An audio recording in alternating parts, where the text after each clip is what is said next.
പക്ഷേ ഈ കഴിഞ്ഞ ദിവസം തൃപ്രാറ് പോയ പരിപാടി ഇവന് ഓൾറെഡി താല്പര്യം ഉണ്ടായില്ല ആ പരിപാടിക്ക് പോകാൻ. കാരണം ഇവന് ഓൾറെഡി അഡ്വാൻസ് വാങ്ങിച്ച് വെച്ചേക്കുന്ന ഒരു 2000 രൂപ അഡ്വാൻസ് വാങ്ങിച്ച് വെച്ചേക്കുന്ന ഒരു പരിപാടി ഇവന് ഓൾറെഡി ഇഷ്ടമുണ്ടായില്ല.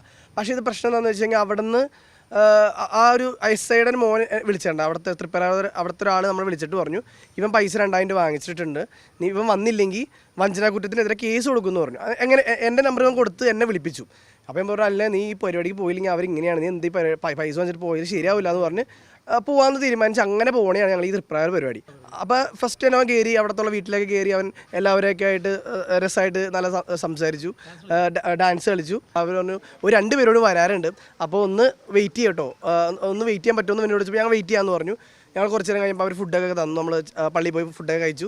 വണ്ടി കയറിയപ്പോൾ ഇറങ്ങാൻ കൂട്ടാക്കിയില്ല. അങ്ങനെ ചെറിയൊരു അതായത് നമ്മുടെ പരിപാടി ഇവൻ അവർ വിളിച്ചിട്ടൊന്നും ഇറങ്ങാൻ കൂട്ടാക്കിയില്ല. അതുകൊണ്ടാണ് അതേ ചൊല്ലി ഉണ്ടായ ഒരു തർക്കമാണ് ആക്ച്വലി ഉണ്ടായത്. ഒരു തൃപ്രയാർ തൊട്ട് ഇവിടെ വരെ ഇവനായിട്ടുള്ളൊരു സംഭവം. പക്ഷേ ഇവിടെ എത്തി പങ്കമാലി എത്തിയപ്പോൾ അവരുടെ അടുത്ത് ഞാൻ പൈസ ചോദിക്കാൻ പറഞ്ഞു.